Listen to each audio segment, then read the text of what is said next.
Allison Miller lay in bed in her cabin on her way back to Florida from the Caribbean island. The ship had just passed through the end of a tropical depression that was stronger than forecasters had predicted. Many of the guests on board were suffering from seasickness, and many, like Allison, were now lying in bed recovering from nausea as the sea was calm again. Too weak to stand, she could only smile as she recalled the life-changing events of the cruise. Her sister, Melissa James, lay on her single bed in their shared cabin, also recovering from the storm. Allison was a 32-year-old housewife and lead Java programmer working remotely. She and her husband picked up and dropped off their 10-year-old elementary school student on school days. For beautiful women, her husband, George Miller, 34, was one of many who considered Allison a 10 back in college, where they met in their third year.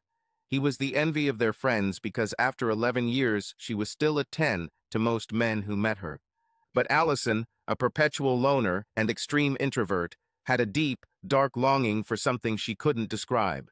At first, she blamed her sad feelings on the fact that she no longer had to talk to her work colleagues, since her office was now only at home and she did not communicate with anyone except her programmers, who lived all over the country. Allison no longer followed what was happening in the world, for example. The recluse never voted. In fact, she didn't use social media or watch mainstream news or programs. Always on guard not to waste a minute of her time, Allison sometimes watched classic films. Her problem was that not only did she spend her days alone, but she also did not feel loved or appreciated by her husband. He always seemed to be immersed in his activities in the man cave. Her constant thought was, something is missing, and someone, and I, a smart woman, can solve this problem. The programmer worked out intensely in their home gym, partly to break up the monotony of working on code, and enjoyed soft music, using the family's audiophile equipment. Sometimes her muscles would ache from sitting in one position for too long. When this happened, she would lay her head down on her cluttered desk and remind herself, it's a 2-year contract, and I'm making more money now than I've ever made before, so just hang in there, old girl. After resting and walking around the room, she either went back to working hard at the keyboard or talking to her team's programmers for 14 hours on many days.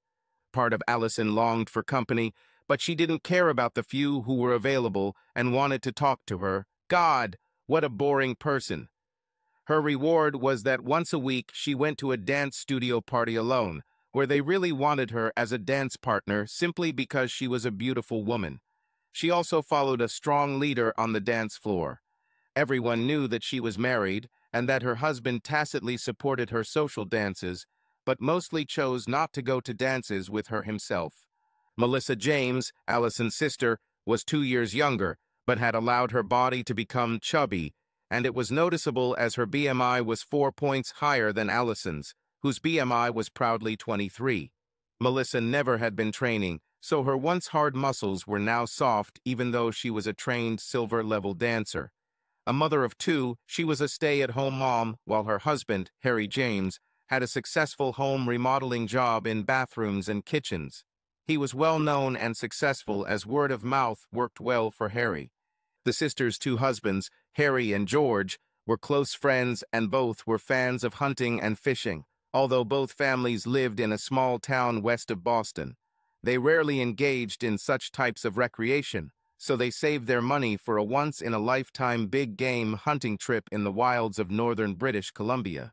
Since the men would be in the woods for 8 days, Allison and Melissa decided to place their 3 children in the care of their parents and go on a 10-day dance cruise. Having booked it online with the foursome's full consent, the ladies were planning to fly to Fort Lauderdale for a cruise to the Western Caribbean. This plan was a win-win for all 4 adults and 3 children. Once the plans were finalized, there was excitement in both houses. After the cruise group woke up on the day of the trip, the children were taken to the 2 sisters' mother, and the foursome continued to long-term parking at the Logan Express. Later, George's last words to the 2 women before he and Harry got off the bus in another terminal were, "Enjoy your dance cruise, but don't be tempted by a couple of hot guys on the dance floor." Plump Melissa replied, "Don't worry, George. I'll be the official escort, and I'll smash the face of any man who tries to touch your wife on the dance floor." The four laughed. Melissa's husband, Harry James, told his wife, "Darling, you are a silver-level dancer, and men will come out of all corners wanting to dance with you, and maybe more, because you know what men are like. That's why I'm worried, because you'll be at the mercy of all the wolves on board, who are advanced dancers. So if you accompany, who will accompany you?" Allison raised her hand and said, "I will, because I look like a woman with baggage, and wolves are not interested in a woman with a mortgage and a child." George stepped up and said, "Thank you, Melissa. I am now confident that you and Allison are in each other's good hands." Turning to his wife, he continued, "Kiss me goodbye before the bus reaches your terminal. Allison, I love you very much, so come back to us soon." After both couples said a warm goodbye, Melissa said, "Have a good hunt, guys, and be careful not to shoot each other or anyone else with your high-powered guns." Later, on the first evening at sea, the two ladies dressed in their most stylish and beautiful dresses and went from their cabin to the ship's ballroom. When they entered, an 8-string orchestra and vocalist were performing a Sinatra-style song, "Come Fly With Me." The ladies sat down and watched some advanced dancers perform the international foxtrot on the dance floor. Melissa said excitedly, "We hit the jackpot, Ollie, old friend. There are many advanced dancers here. Hooray." After the waiter brought their cocktails, the ship's two dance hosts invited the sisters to dance. Melissa noticed the name of one of them on the badge and told him her name. "Johnny, how long have you been dancing?" 15. "Okay, let's dance." Johnny Williamson learned something new about competition dancers from Melissa, even after 15 years of training dancers to prepare for such competitions. After 2 songs, he walked her back to their table and said, "Thank you, Melissa. You are professional. What a pleasure. Most of the unmarried guests I'm with I dance, they can only sway, so I have to work hard to be charming and friendly. Oh, what a pleasure it is to dance with you when it is not so. But according to the ship's rules, I can't ask you out again until I've danced with 3 other women. But can I ask you out later?" The plump housewife replied, "Oh, please invite me. My dear husband is not a dancer, but he allows me to go to the studio and practice with students, so dancing with a professional makes the whole trip worth it for me." After she showed off her dance, 2 male guests raced to their table to ask Melissa and Allison to dance. Allison's next partner was another paid employee of the ship, whose job was to dance and chat cheerfully with the unmarried female guests. This one was devilishly handsome, tall, muscular, and a skilled dancer, perhaps 10 years older than her. Mark Morley, as his badge said, was relaxed, and their conversation was light and witty. He skillfully guided the mother of one through easy dance figures, keeping her from pressing against his body in the slow dances. She told him, "Now I understand why my sister and I came on this cruise. My husband doesn't like to dance, but I love it. You, on the contrary, are an experienced professional. I love the way you lead me around the dance floor. It makes me feel like a pro. My sister and I will dance here every night. Please invite me again whenever you can." The next dance, Allison and Morley were talking easily and friendly at first, but then Allison began to relax and enjoy the moment in the presence of this dance leader. She thought to herself, "His eyes captured my attention. He should be very smart, but he chose to be a dance host." The next dance, when they continued to talk, was an American tango. Mark always danced with single women who flocked to dance with him, keeping their distance, especially in tango. Maintaining the atmosphere of the ballroom was his first priority. After all, he was a company man to the core. Mark Morley was Portuguese and grew up in extreme poverty with a single mother because his English father married and then abandoned his mother. The opportunity to apply and his acceptance by a cruise line as a teenager became his pot of gold at the end of the rainbow. He became a chef's assistant on a ship and then tried out as a dance MC at an evening job and was chosen. Now he sends his mother money every month thanks to the increased salary. When it comes to dancing, his forte was muscle memory and elegant movements. However, there were tense evenings. For example, in one dance move, Some women tried to press their upper thighs against their private parts, mostly in tango. Mark always stopped the lady guest from doing this because management could fire him and throw him overboard at the next stop if the incident was noticed or even reported by a jealous colleague. After the dance host asked 3 more women to dance, he returned to his beloved, Allison, and asked her again. However, this time it was tango again, and he couldn't hold her back politely. He felt her leg move and press against his seat in one of the movements. Always an embarrassing moment when this happened, he stopped the dance, stepped back, and said, "I love my job, Allison, so let's just talk while we dance, okay?" She replied, "Sorry I got carried away. You're right, let's just talk." So for 2 more songs, Allison relaxed even more as they focused on talking more than dancing. The reality was that Mark listened while Allison talked about her empty feelings. His curt answers impressed her so much that she didn't even want to dance with the other 2 men who asked her later when Mark was unavailable. At the last dance of the next evening, the MC explained the company rules again, and then changed the subject and said, "Today I am especially pleased." Allison asked, "What's special today, Mark?" He replied, "After we land in Aruba in 2 days, I will leave the ship. I decided not to return to my native Portugal for my 30-day annual vacation and rented a furnished apartment near the beach in Aruba. After that, I will fly to another ship. In short, I am exhausted from working 7 days a week and 18 hours a day. I told you that by day I work with a salad chef, and by night I dance with single ladies to earn money, but they give me food and accommodation and world travel as part of my package. So on holiday, I'll be spending time topless and sometimes on nude beaches with friends I've met over the years for the next 30 days. I'm sure you'll envy me." She replied, "Yes, I'm jealous. The ship will only be docked from 5:30 a.m. for the next 12 hours, so I will only see some of the tourist attractions. Mark, I am glad that our paths crossed, and it will be impossible for you to disappear from my memory after our deep conversations." Later, returning to their cabin, both ladies fell into their beds from exhaustion. Melissa said, "Hey sister, we hit the jackpot. There's a whole dance studio on board from New Jersey, and one of their former regional champions is among them, and I jived a few times, and we fit each other like a glove."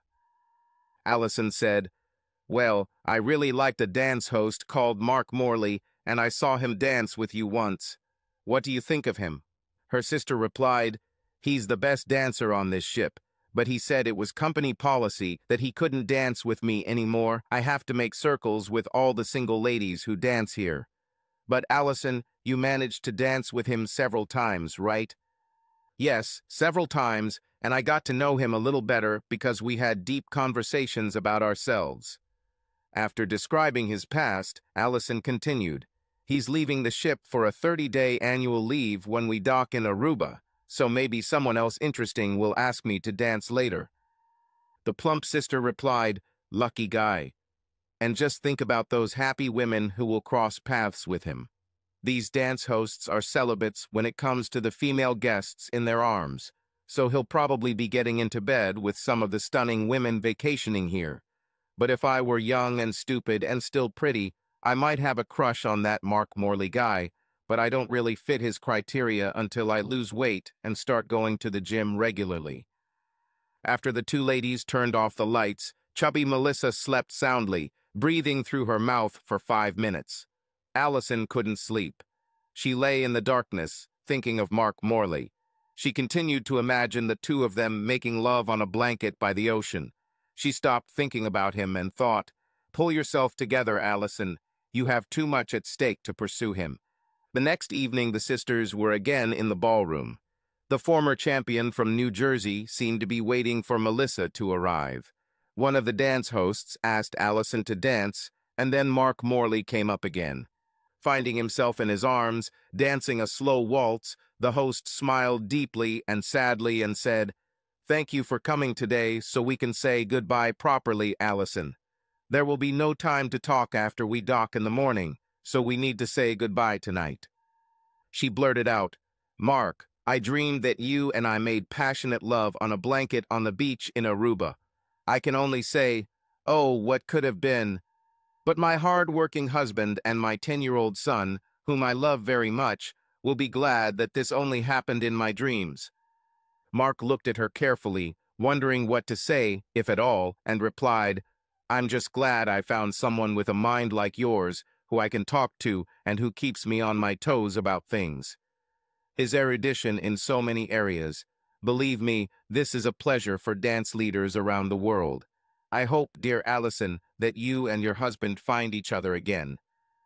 She looked at the dance leader, holding back many things she wanted to say, but finally smiled and apologized.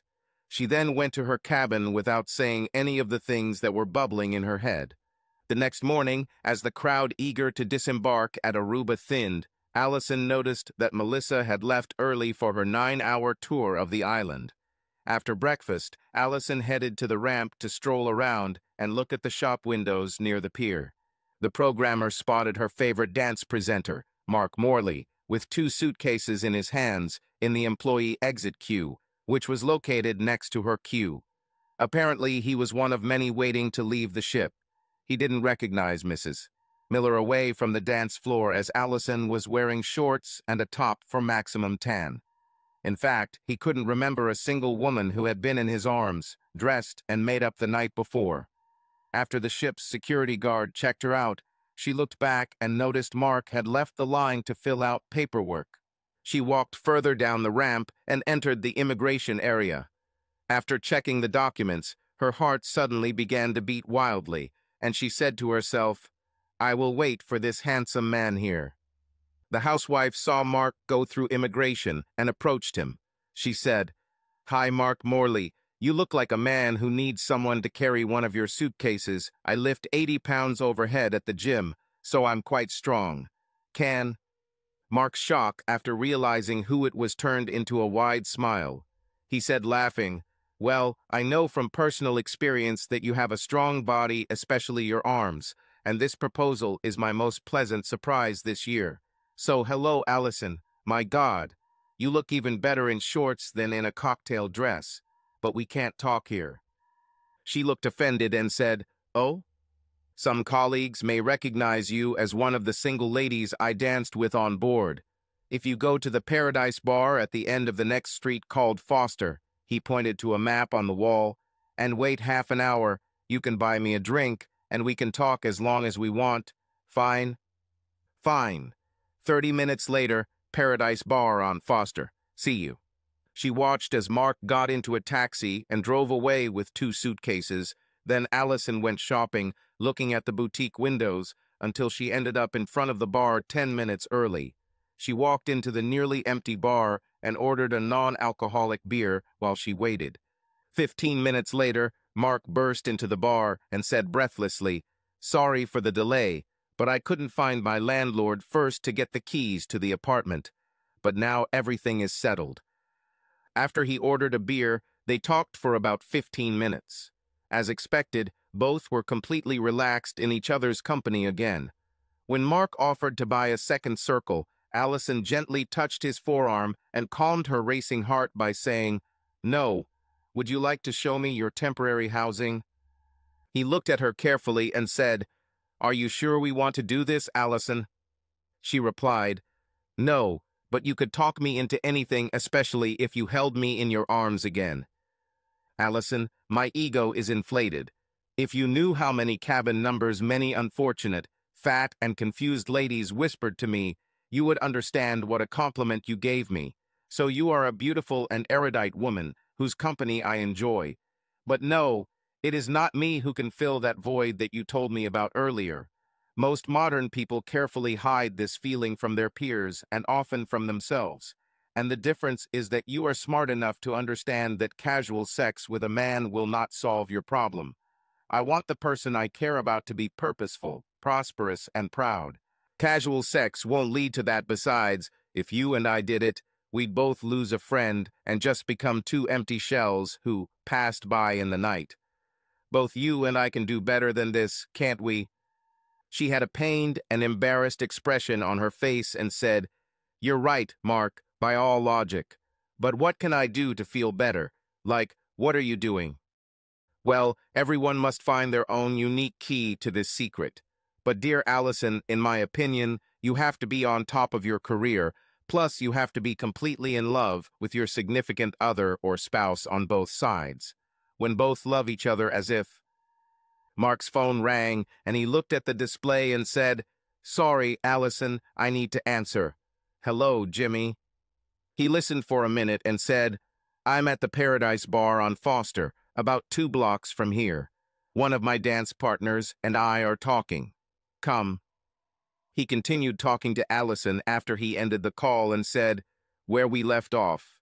Ah, yes, I guess that's what life is. Then the emptiness disappears like magic." At this point, Mark had her full attention, and she said, "Well, to translate what you said to my case, I'm a well-paid lead programmer, and I have 3 programmers who report to me, and I love my job. By process of elimination, then you are saying that my personal life with my husband needs work, right? This is what it looks like, Allison. Let's take dancing, for example. All your conversations with him on this topic are such that you never attracted his attention. You have to make him focus on you by repeating what you just told me about feeling empty. Since you are vital to your husband, you will attract his attention when he understands this.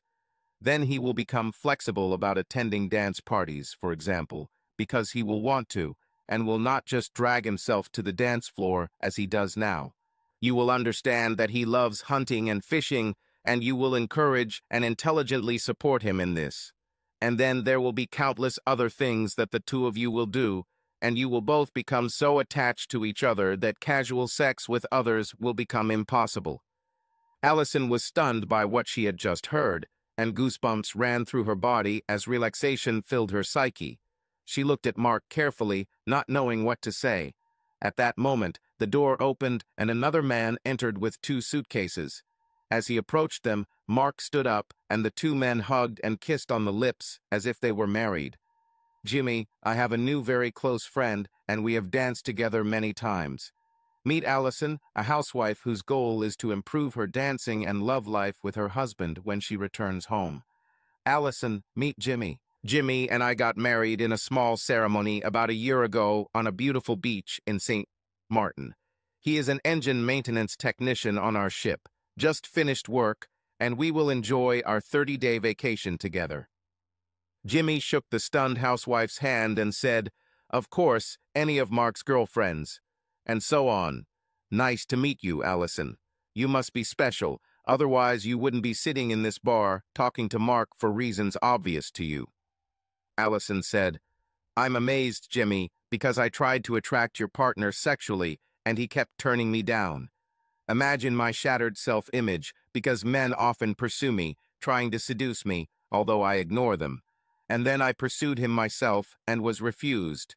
I now understand and regain my confidence that I am still a vibrant and sexy woman that my husband will love again.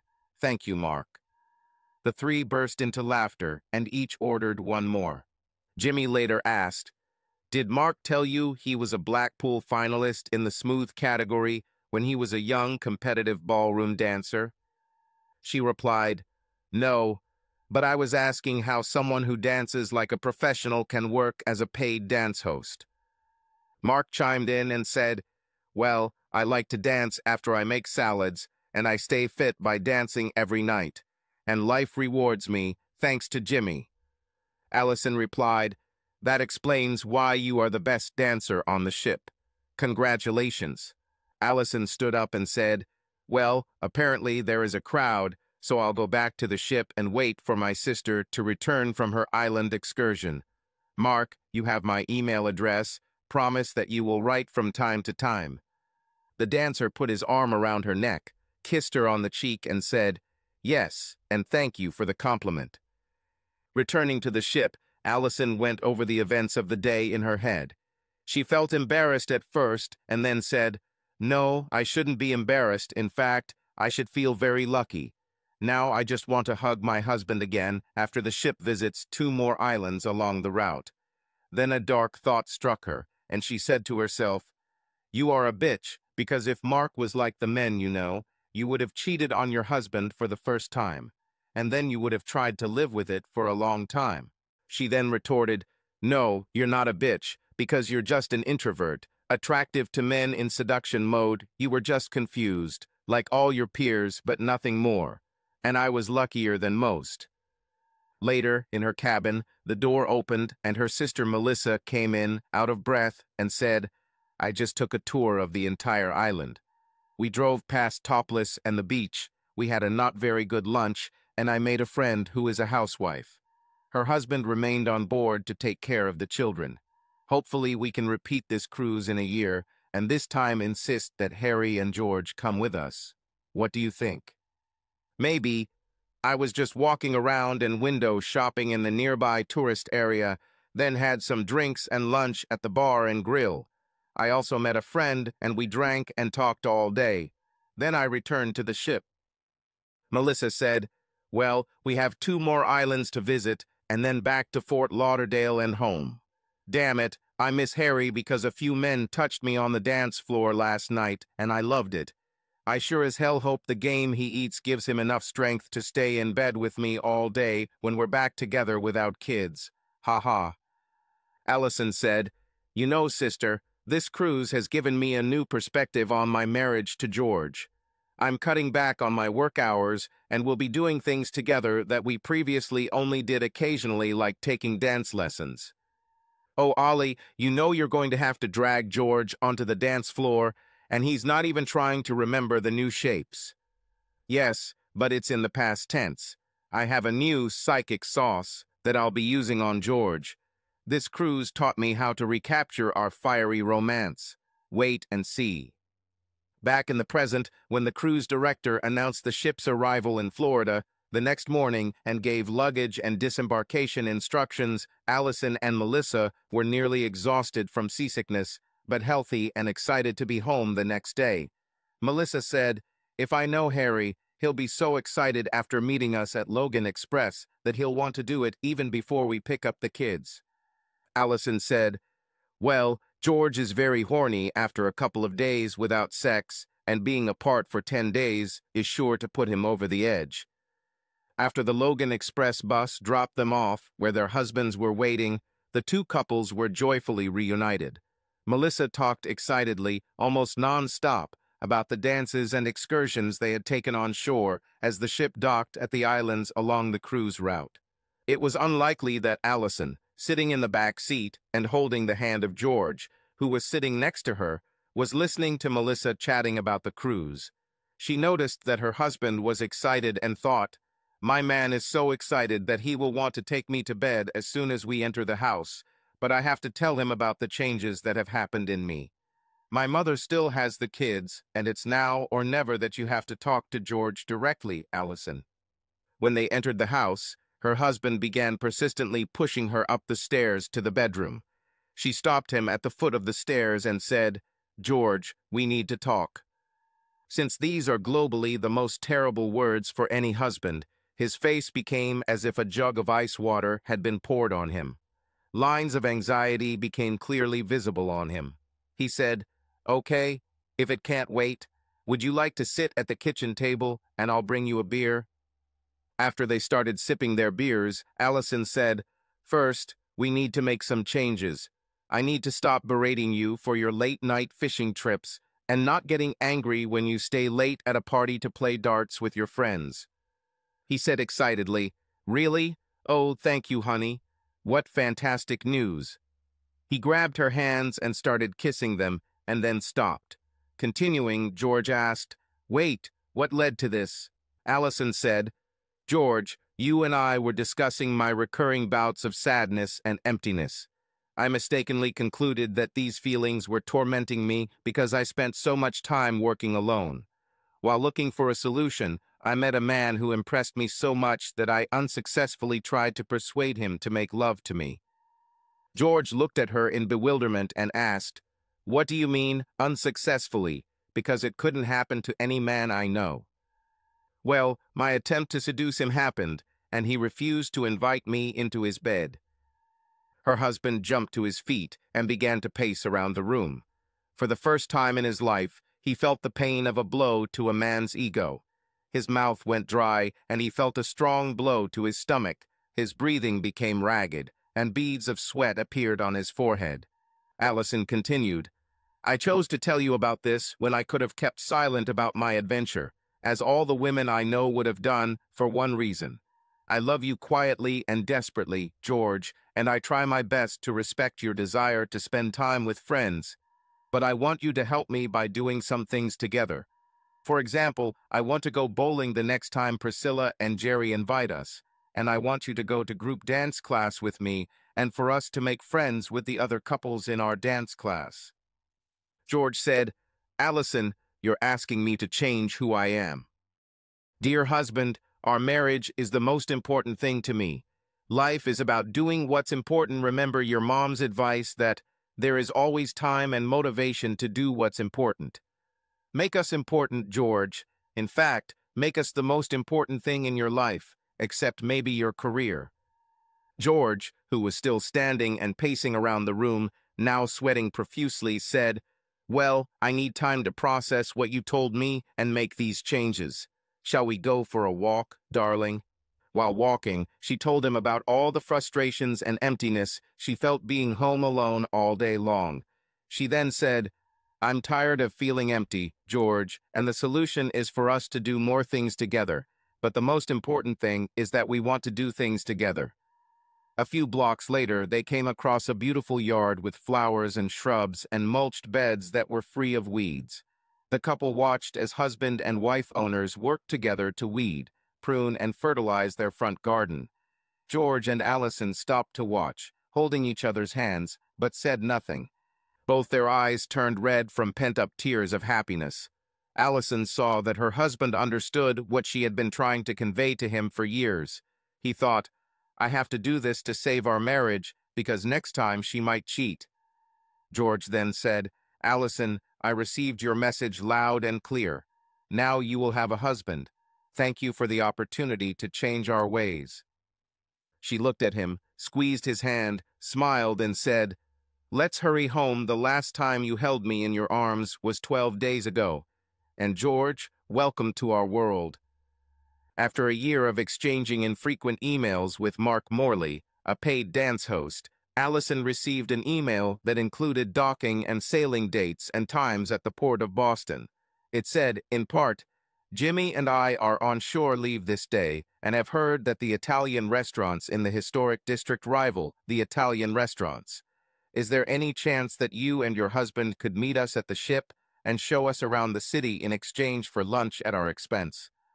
On the day Mark Morley's ship docked at the Boston cruise port, the four sat at a small restaurant table near a statue of Paul Revere, hero of the 1776 Revolution, on his horse. Mark and Allison chatted happily as they were happy to see each other again. Mark's husband, Jimmy, and her husband, George, were mostly silent at first, simply watching the two friends enjoy the moment. George never stopped to wonder if his wife had a moment with that dance host where the hormones took over. But now George tried to come home early on dance nights because he began to enjoy it after classes and meeting the new friends they had made. In fact, he became a better dancer, and the more he studied, the more he wanted to dance. One day, while the four were discussing dancing, George asked Morley, Mark, how do you do a knee-light heel turn in a waltz? The dance leader smiled and stood up from the table and said, Watch carefully how I lead this element so that my knees are not strained. The secret is to keep all the weight on the back of the heel so that the minimum surface touches the floor. After he sat down again, he continued, Now try it for yourself, George. Having mastered the technique, George found a new friend. Jimmy, watching his husband and Allison interact, relaxed for the first time. He, too, was worried that his husband might go to bed with a housewife. But he calmed down and said to himself, Sex requires desire and opportunity, and these two had neither. They ordered a second bottle of wine, and the engine maintenance technician and electrician talked about the physics of propelling a giant ocean liner over long distances. The dance presenter and programmer discussed George and Allison's dance experiences over the past year. She quietly whispered to Mark, We wouldn't be enjoying this delicious Italian dinner if you and I hadn't become friends. He replied, "You're right, Allison. I think you and George are in love again. This is amazing news." Finally, it was time to take a taxi back to the ship, and the bill arrived. George grabbed him and said, "This is my party. Thank you both for hosting this lunch with us. It's very nice to meet someone who helped Allison and me gain a new perspective on life." At the cruise terminal, both guests shook hands with George. Allison hugged the dance host and kissed him on the cheek. "Please stay in touch, Mark. Thank you very much for being my friend." Here's a brief retelling of the story.